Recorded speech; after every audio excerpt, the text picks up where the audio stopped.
Hello and welcome to the latest edition of the Sales Circle, where we intend to bring you plenty of hints, tips, advice on everything to do with sales, marketing and business growth. I'm your host, Rob Spence, the Managing Director of Paragon Sales Solutions, and I'm thrilled to welcome to you Laura from House of Bonita. Hi, good to see you. Yeah, good to see you. Thank you for having me. No, thanks for coming over. How's the coffee? Fantastic.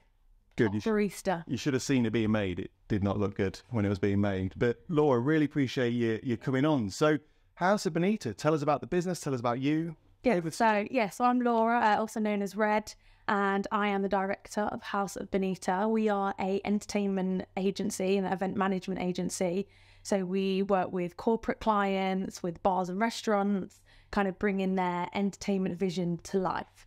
And then on the other side of it is if there's events running, we sometimes provide somebody to facilitate and run that event smoothly for the client. So anyone from kind of footballers' birthday parties to charity balls to nightclub entertainment, kind of it comes under our bracket. Amazing. And I can say this on camera. Laura and the team came and entertained at one of our networking events and did an incredible job. Very flawless from my side, very pain-free. So well done and thank you. So is it sort of more of a passion for you, what you do? Do you still see it as work? Or? Yeah, well, I think we've talked about this before, haven't we? And that it doesn't often feel like work. And more as we grow bigger, it does start to feel more like work because I spend more hours on my laptop and making phone calls. But initially, it's always felt like a hobby, and the fact that I get to employ people that have the same passion as me, and genuinely it's the job they love to do, is the most rewarding thing from it. Yeah. Amazing. So tell me a bit about your career. I assume you didn't just wake up one day and create House of Bonita. Where did it all start? So I always wanted to be an accountant when I was a kid. You know, what did you want to be? I wanted to be an accountant. I knew nothing about accountancy, only that my dad really used to say, accountants make loads of money because of he's a tradesman. And I think that's kind of what he saw as, they make loads of money because they count your money. And so that was always my goal as a kid. And then I just found a passion in dance from maybe like 12 or 13. No pressure from my parents whatsoever to go into a certain career or, be a doctor or be an accountant. And so I think they were pretty happy initially, whatever I went into. So I did dance at college, I did dance at university, and then I kind of became trapped in the education system where I did a PGCE in education and teaching, and I became a lecturer in performance for years. And so then one day I just was like, okay, well, if I'm teaching the future professional dancer to be a professional dancer, and I've never done that, how's that fair? And that's a little bit of a thing with my education, that they just churn out teachers that have never actually been in the industry itself. So that's how I got into professional performing. And then one day I decided I'm gonna create my own agency and set it up myself, and that's what I did. And here you are. So how long ago was that, sorry? So 2014, or 2012, I started working for other agencies and other companies. And then my granddad had a heart attack and passed away really suddenly. It was actually on my way back from a lecturing job. And I remember my phone ringing, my mum saying, "Oh, no," well, obviously she wasn't smiling. Granddad has had a heart attack. He's died, and it was one of those light bulb moments of life's too short. If I want this, I'm going to do it now. And so I found a niche in the market initially. And so it was out of that kind of trauma or that kind of negative that happened that the company was born initially. And initially it was kind of, as in an audition, I did it all the formalities you would do for an agency, but it was kind of 5 of us that were friends, became friends because we were on the road together, going to all these different locations to do performances.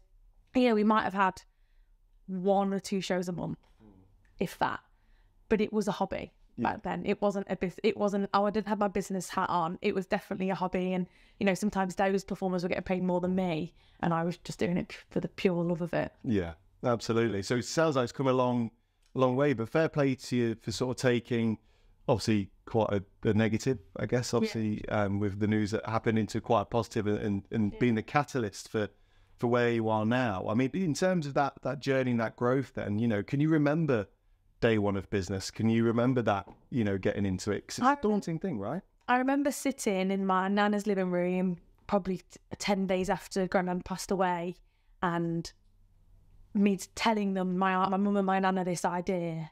And my background was in a Latin American dancing, and so I was like, right, we're going to call it something that's in Spanish because that just brings the brand together. Right, I've seen a niche in the market with this. And I so remember just being exactly where we were sat in my nana's living room, and then her saying, okay, well, I'll give you the money for the first set of costumes. And it be that growth and us leaving that day with that excitement, even though there was such a sad moment going on, but the fact that I'd flipped that around and, you know, going to the first gigs as a company and as a, like, okay, this is us, this is our team, this is, right, we're doing it. Yeah, I remember that memory really, really well. If you don't mind me asking, this might be a bit deep, but did you ever kind of suffer with, they call it imposter syndrome early on? 100%, yeah. I've always wondered whether that was the right term to call it as such, but I remember having meetings, you know, I'd take class in the big dance schools in London at Pineapple, and I remember having a meeting afterwards with a big choreographer, and he's like, so what do you do? Why are you not in London training, blah, blah, blah. I says, oh no, I have an agency in the Midlands. I go out and work professionally. And I'd always, because I was finding the work and dancing as a professional performer under my own umbrella, but not going out and auditioning for all these West End shows for somebody else, I always felt like I was cheating the system a bit. Oh, okay. But he always used to reiterate to me, but you've gone and found the client. You took that harder step. And for years, I was like, I'm just finding work for myself. Like nobody else, but people do give me work. I do work for other agencies now, and I had them for a long time. But I definitely, on that perspective, was like, well, this is cheating somewhere. Yeah, absolutely. So I guess for anyone watching this, it's kind of going through some form of imposter syndrome. What was the caveat that broke that? Where was? I suppose talking to people about it in the industry, and them going like, "No, you're stupid," because they knew the industry and they knew what they could relate to me. So that was a massive help, and just believing in that. You know, I was enjoying myself. I was having a good time. I wasn't having to queue up outside Pineapple Dance Studios for 5 hours to go and audition for a job and not get it. And so more so just be a bit more reassurance. I like that. So you mentioned obviously early on in the business, it felt like a hobby, you and your friends.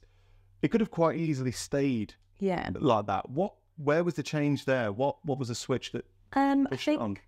The main switch was a certain client we gained. So we gained a client that has a chain of restaurants and bars all over the country, and that was the initial kind of like, okay, right, now they're asking me, do we charge for that? And I'm like, I don't know, do we charge for that? They're asking me all these more business focused questions about my insurance and my risk assessments and all that kind of stuff. And then from that, another one of their venues wanted us, another one of their venues wanted us. So now, instead of just doing that, you know, once a month at their venue, it became, no, there's multiple out. Also, now there's 5 of us. Oh, but there's only 2 available that night. Okay, I need more staff. Right, now, and then it became more of me managing people. And that's when I felt like, because it wasn't just me and a friend going to a job, it was me and you on a job. I'm sure you look great in the feathers, Rob. But we'll try one day. You heard it first. But then at the same time, there was 2 other people on a job, and when it became a multiple job situation, that's when it started to feel a bit more of a business. But, I like that. Yeah. And did you find, because to a degree, I know you still perform now, but you know, you mentioned earlier sort of off the tools, for want of a better term. Was that a weird change for you? You know, to literally be sat there on a Friday night where you'd normally be doing this, that, and the other, to be sat there to make sure everyone's doing what they need to be doing. The curve was very, very slow. Right. It wasn't like overnight, bang, we've got 20 staff out a night. So it's been a journey, and I think after COVID, because of that downtime, and then the way we restructured a little bit the companies, that it allowed me to then just be really picky and choose what I want to do as opposed to what I have to do. So don't get me wrong, I'm there if there's an emergency and someone can't do a job. I'll be the first one there. If needed, but it's nice to actually sit back and be in bed by 9 o'clock. Absolutely. And I'm glad I'm not the only one that's in bed by 9, because sometimes I am. Nice hot bath at 8, in bed by 9. It's quite sad, isn't it? But so you mentioned you'd obviously got this new client that kind of helped, you know, was a catalyst for change there. What methods have you found successful to find new clients or new business? Yeah, with our industry, I think personally, I found like word of mouth and Instagram has been the biggest kind of sales technique. I could, but at the minute I'm happy with the growth that we're seeing organically without me having to really put myself, like spend hours sending emails or making phone calls or making promo videos. We don't have a website because I had one for maybe 2 or 3 years when we first started and we got a couple of inquiries from it, but it doesn't warrant the cost at the minute. And I'm happy with the growth that we're seeing. So, and they purely comes from word of mouth. And a lot of it comes from all these venues that we've been in. And in hospitality, the turnaround's quite, at the minute, I feel like the turnaround of managers moving elsewhere or somebody getting offered a promotion elsewhere. So then what that happens, because we've done a great job in one venue, they then go to the next venue and go, oh, here's this great team. Like, let's bring them in. So it's just organically grown, and I really like that. I like that's been it. I don't think, oh, well, actually, I put £50,000 into Facebook ads and it got us this amount of work, which, you know, works for some industries, and I don't want to grow quicker than I can keep up with and stretch myself too thin. So definitely those two have been the best. And that's a great way to look at it. And I was saying to Darren on one of our other videos, if you haven't seen that, do find Darren Jones on our channel. But it's a great standpoint for you. You've got all this organic leads coming in, inquiries and so on. If one day you suddenly went, do you know what? We've got the great team, we've got the processes, the structure, let's turn it on. Yeah. The sky is the limit, isn't it? Yeah, definitely. Which is a great position to be. So sounds really good. I guess sort of one of the final questions maybe I want to ask you, if you could go back to sort of that day one of business, you were sat there, you know, on the corner of your living room, sofa or whatever it was with your laptop. Yeah. What would you go back and tell that younger self? What advice would you give? I wouldn't necessarily change the process, but the advice I would give is that it's okay to either hire in or ask for extra help. So a big change, again, maybe that just probably 2 years ago, kind of towards the end of the whole COVID situation, I was saying to somebody like, oh, I need another me. And they're like, so why don't you hire a personal assistant, like a virtual personal assistant to do the invoices or to just pay people or whatever. And I was like, oh. And I think because again, it's that growth of seeing it's been a hobby, and then it was a bit more and a bit more and a bit more, and even down to like the networking events. We had this, I talked to you before about, you know, 8 years ago, I'd have been like, oh, no, I can't. 30 quid for a ticket to a networking, but no, I can't do that. But now I understand, oh, that's an expense. And actually what I'm going to build from going to those of what I'm going to get from that. And so asking for help or bringing people on board to help, I wish I'd asked for that a bit sooner, because that's been a massive weight off my shoulders. I employ my mother-in-law, I employ my husband, Wow. I employ my dad in I've got other businesses. And in one of my other businesses, I employ my mum in one of my other businesses. So I really care about the family, and I wish I'd brought them on board into the company earlier on. Don't get me wrong, it comes with its challenges. I was going to say, it must be quite tight, you know, conversations around the dinner table. Because they're all in different businesses, which is great. So it works. Like everyone has their own business realm, and their own, like, dad's in the manual business. Right. Like mum's in the one where we have dance school with the kids, so she's nurturing with the kids. So everyone's got their own lane to stay in. Don't cross lane. You're going to say, don't cross the beat, because you don't want that. No. So asking for help, and also the value of paying for extra assistance and knowledge, and investing in myself a bit more.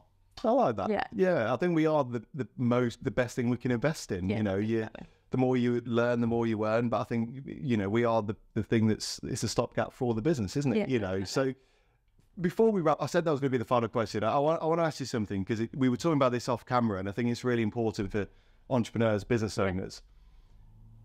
Do you have any key tips for those that are running themselves into the ground? I use the term burnout. You know, we're all always connected to our business. We were saying earlier, we're slaves to our phones, give or take.